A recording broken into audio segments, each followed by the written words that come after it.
You start by accountability. So without accountability, it's a waste of everybody's time.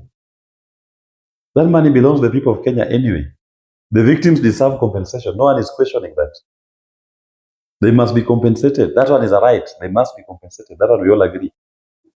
But the greater thing is there must be accountability.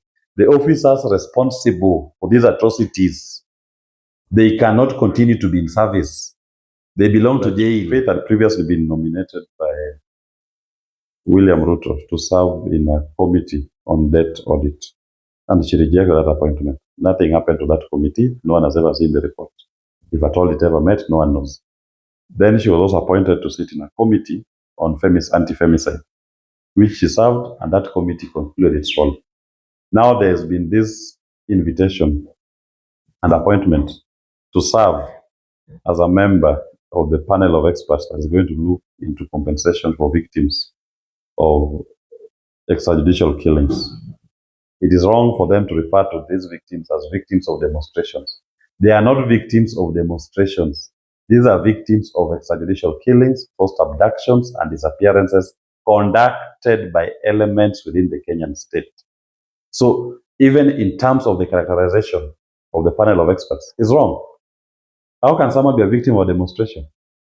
The victim is the victim of extrajudicial killings, forced abductions, and forced disappearances conducted by elements within the state.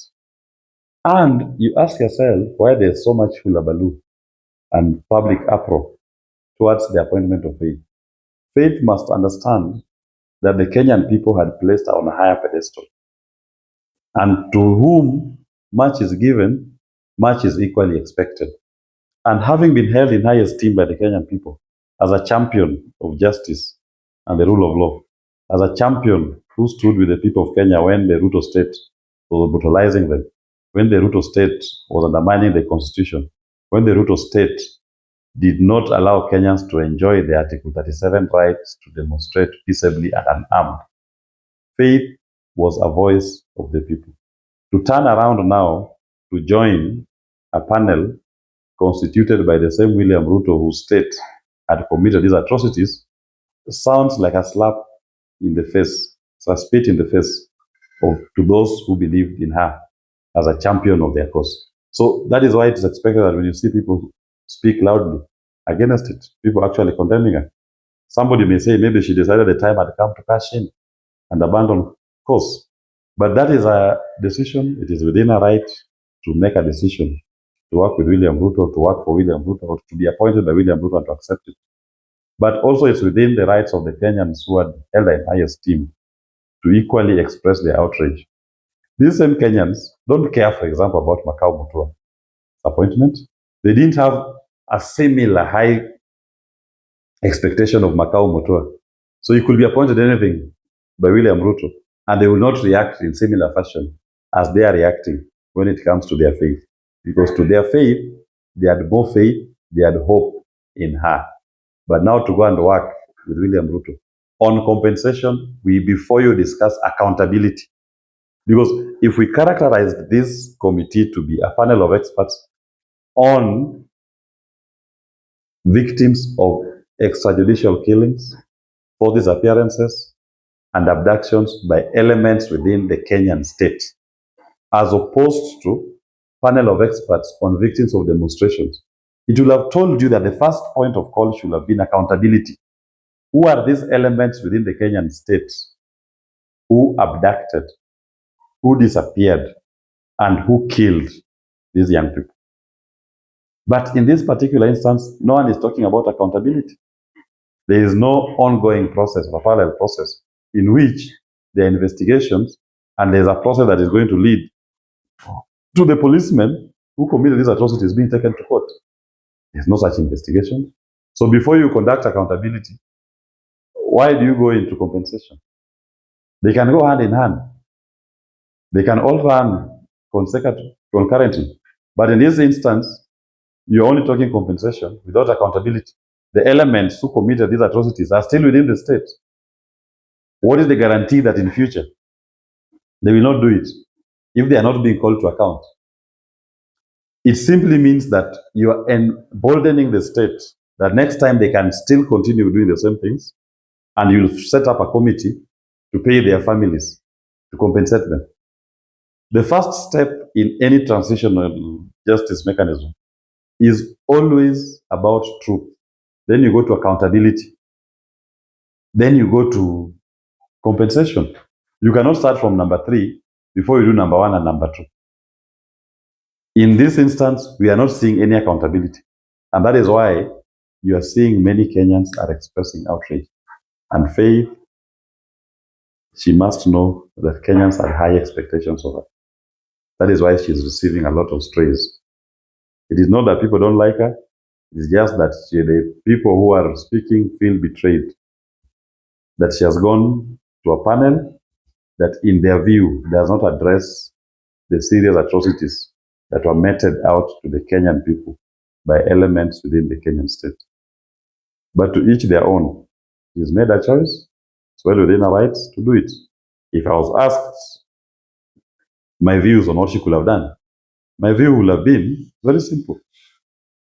I would have said that the nominee can come from the Law Society of Kenya. It doesn't have to be the president. And she could have passed it off to any other lawyer or the Law Society of Kenya Council to nominate any of its members or any of its members for a member of the society to go and represent the society in that particular body. You cannot just say that you pick the president. You pick the best of those who the Kenyan people are looking up to go and join a committee that undermines the true quest for transitional justice and accountability. That is why you are seeing this kind of reactions on Faith. Okay, according to the MOU that Raila signed together the William Ruto at ACC, at this compensation of the victims, especially the girls, is one of the point that Raila Odhiambo is pushing in that MOU. Maybe on your side, do you believe that William Ruto committing himself to trying to compensate all the victims of the solution killings that has happened during this regime, even the previous regime, according to the focus of 2027 election, do you believe it's going to bring the Gen Zs closer to William Samoei? Because as for now, the Gen Zs they're voting against William Samoei to government. Maybe him doing all this, they have seen even inviting the Gen Z at the Church House. What's your view on this? You know, what I believe is that the Kenyan people and William Ruto are done. There's nothing William Ruto will do that will bring back the Kenyan people to him. But a man must try. He's trying. And maybe he thinks by initiating a compensation framework for victims, that will assuage the people. But you ask yourself, compensation for what? Compensation for abduction, forced disappearance, extrajudicial killings. By who? By the same state. It's like telling me that a thief comes to your house, then burns your house down after stealing everything. Then he tells you, now I'll come to the fundraising where people are fundraising for you to build for you a new house. You start by accountability. So without accountability, it's a waste of everybody's time. That money belongs to the people of Kenya anyway. The victims deserve compensation. No one is questioning that.